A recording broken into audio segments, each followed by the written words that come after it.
रुको, मैं बस एक सीधा सा सवाल पूछता हूँ। हमारी कॉलेज डिग्री पर आखिर कितने लाख का खर्चा हुआ? 4 लाख, 8 लाख या शायद 15 लाख? पता है, आज की इस चर्चा में मैं 2025 के जॉब मार्केट का एक ऐसा कड़वा सच सामने रखने वाला हूँ जो सच में होश उड़ा देगा। सीरियसली, आज का मार्केट ना पूरी तरह बदल चुका है और हमें अभी इस पर ध्यान देना ही पड़ेगा। देखो, अगर डेटा उठाकर देखें ना, तो 2007 से लेकर अब तक महंगाई यानी इन्फ्लेशन लगभग 97% बढ़ चुकी है, ऑलमोस्ट डबल। लेकिन जरा सोचो, आईटी जायंट्स की जो एंट्री लेवल स्टार्टिंग सैलरीज हैं, उनमें कितना इजाफा हुआ? सिर्फ 50%। यानी हमारी मेहनत और डिग्री पर जो इतना बड़ा इन्वेस्टमेंट हमने किया, वो इस महंगाई के सामने एकदम छोटा पड़ गया है। Crazy, right? तो असल में ग्राउंड पर हो क्या रहा है? 2007 में एक फ्रेशर को जो सैलरी मिलती थी ना, अगर उसको आज की महंगाई के हिसाब से एडजस्ट करें तो लॉजिकली एक्सपेक्टेड स्टार्टिंग सैलरी कम से कम 8 लाख रुपए होनी चाहिए थी।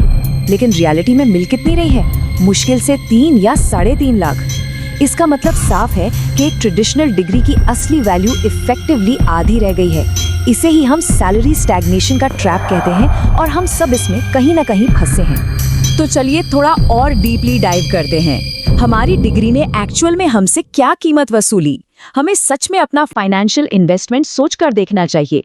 क्या उस इन्वेस्टमेंट के हिसाब से रियल वर्ल्ड मार्केट में उतना ही सॉलिड रिटर्न हमें मिलने वाला है? एक्चुअली स्क्रैच दैट, क्या उतना रिटर्न मिल भी रहा है? वेल, पिक्चर पूरी तरह नेगेटिव भी नहीं है। इंडिया स्किल्स रिपोर्ट 2025 के हिसाब से आज हमारी ओवरऑल एम्प्लॉयबिलिटी रेट करीब 54.81% तक पहुंच गई है, यानी लगभग आधी आबादी जॉब रेडी हो चुकी है। सुनने में ये ग्रोथ काफी अच्छी लगती है ना? लेकिन रुको, इस डेटा के अंदर एक बहुत बड़ा हिडन ट्रैप छिपा हुआ है जिसे हमें किसी भी हाल में इग्नोर नहीं करना चाहिए। और इस ट्रैप को अगर समझना है तो डिटेल्स देखनी होंगी। ध्यान दीजिए, जहां मेल एम्प्लॉयबिलिटी बढ़कर 53.5% हो गई है, वहीं फीमेल एम्प्लॉयबिलिटी 50.9% से गिरकर सिर्फ 47.5% रह गई है। ऐसा क्यों हो रहा है? क्योंकि कॉर्पोरेट दुनिया में return to office mandates aggressively वापस आ गए हैं। जब रिमोट वर्क ऑप्शंस कम हुए तो सबसे बड़ा नुकसान फीमेल कैंडिडेट्स को हुआ। अगर हम आज भी सिर्फ रिमोट वर्क के भरोसे बैठे हैं तो 2025 में ये एक बहुत ही डेंजरस स्ट्रैटेजी साबित हो सकती है। तो चलिए अब आते हैं इस चर्चा के सबसे अर्जेंट और थोड़े स्केरी पार्ट पर, द कॉर्पोरेट स्कैम और एआई का अटैक। दरअसल बात यह है कि आईटी सेक्टर में जो हम हमेशा से मास रिक्रूटमेंट देखते आए थे ना, वो अब लगभग खत्म हो चुका है। टीसीएस, इन्फोसिस और विप्रो जैसी बड़ी कंपनीज की एंट्री लेवल जॉब्स में 30 से 35% की भारी गिरावट आई है। और इसका रीजन बहुत सिंपल और बिटर है। जो काम पहले 10 फ्रेशर्स मिलकर करते थे, वो अब एक अकेला एआई एजेंट कर लेता है। चाहे बेसिक लेवल का कोड लिखना हो, डेटा एनालाइज करना हो या ईमेल्स ड्राफ्ट करने हो, सब कुछ ऑटोमेट हो रहा है। अगर हमारी सीवी आज भी सिर्फ एक जेनेरिक डिग्री पर बेस्ड है और हम बेसिक स्किल्स तक लिमिटेड हैं, तो सच कहूं, हम ऑब्सोलीट हो चुके हैं। पर ठीक है, थोड़ी सांस लेते हैं। इन सब के बीच एक मैसिव होप भी है, ये 32,000 का बड़ा नंबर। हुआ क्या कि जब यूएस में H1B वीजा रूल्स टाइट हुए तो गूगल, एप्पल और माइक्रोसॉफ्ट जैसी big tech companies aggressive hiring के लिए इंडिया की तरफ मुड़ गईं। उन्होंने हाल ही में 32,000 नए हाई वैल्यू जॉब्स ऐड की हैं।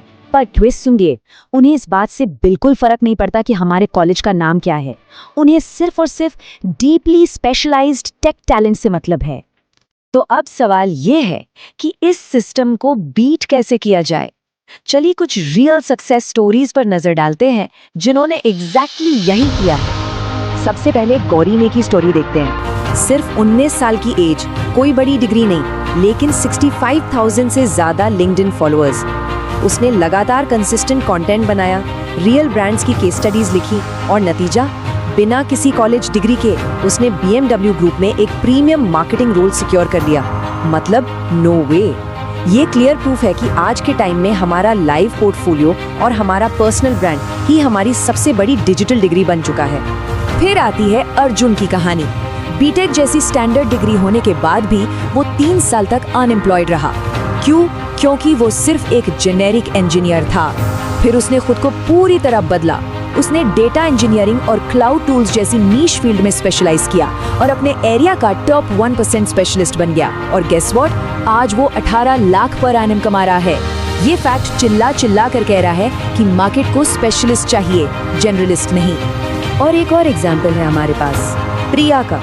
सिर्फ 12th पास और एक छोटे से शहर से आती है, पर उसने इंटरनेट पर अवेलेबल फ्री डिजिटल कोर्सेज की रियल पावर को समझा, एक सॉलिड लोकल पोर्टफोलियो बिल्ड किया और अपनी मेहनत से 6 लाख पर एनम की रिमोट कंटेंट स्ट्रेटजिस्ट जॉब हासिल की। देखा हमने, कंसिस्टेंट आउटपुट हमेशा एक फ्री रिसोर्स को एक लाइफ चेंजिंग अपॉर्चुनिटी में बदल सकता है, फॉर श्योर। अब हम आते हैं सबसे क्रूशियल पार्ट पर, द 4 फेज सक्सेस ब्लूप्रिंट। ये वही एग्जैक्ट स्ट्रक्चर्ड रोड मैप है जो ट्रेडिशनल इंस्टीट्यूशंस हमें कभी नहीं सिखाते।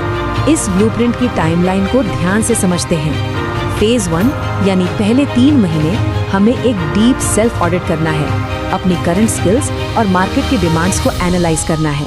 फिर फेज 2 में अगले 3 महीने लगाकर गिटहब या बिहांस जैसे प्लेटफॉर्म्स पर रियल प्रोजेक्ट्स बनाने हैं। यही हमारा असली प्रूफ ऑफ वर्क है। फेज 3 आते आते हमें अपना पर्सनल ब्रांड बिल्ड करना है और डीप इंटेंशन के साथ लोगों से नेटवर्किंग करनी है। और फाइनली फेज 4 में आती है बारी टारगेटेड जॉब एप्लीकेशंस की, इंटरव्यूज क्रैक करने की और कैरियर को स्केल करने की। पर रुको, इस ब्लूप्रिंट में एग्जैक्टली कौन सी स्किल्स डालनी है? ये रही आज की टाइम की टॉप 5 फ्यूचर प्रूफ स्किल्स। पहली, एआई मास्टरी, खास करके एजेंटिक एआई। दूसरी, डेटा लिटरेसी यानी नंबर से कहानी बना पाना। तीसरी, डिजिटल मार्केटिंग। चौथी, क्लाउड कंप्यूटिंग फाउंडेशंस। और पांचवी, जो शायद सबसे हेविली अंडररेटेड स्किल है, कम्युनिकेशन।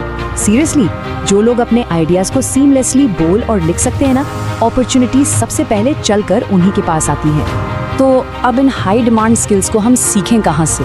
देखो, एक तरफ तो YouTube और Google करियर सर्टिफिकेट जैसे फ्री एजुकेशनल जेम्स हैं जो लिटरली वर्ल्ड क्लास नॉलेज देते हैं। दूसरी तरफ कुछ पेड बूट कैंप्स भी हैं जो इनकम शेयर एग्रीमेंट्स यानी ISA मॉडल्स के थ्रू प्लेसमेंट ऑफर करते हैं। इनमें जॉब लगने के बाद आपको सैलरी का एक बड़ा हिस्सा देना पड़ता है। इसलिए कोई भी बड़ा फाइनेंशियल डिसीजन लेने से पहले इन ISA मॉडल्स के हिडन कॉस्ट को समझना हमारे लिए एब्सोल्युटली क्रूशियल है। चलिए अब हम आते हैं अपने फाइनल वर्डिक्ट पर, और यहाँ मैं चाहता हूँ कि हम सच में 1 मिनट रुककर सोचें।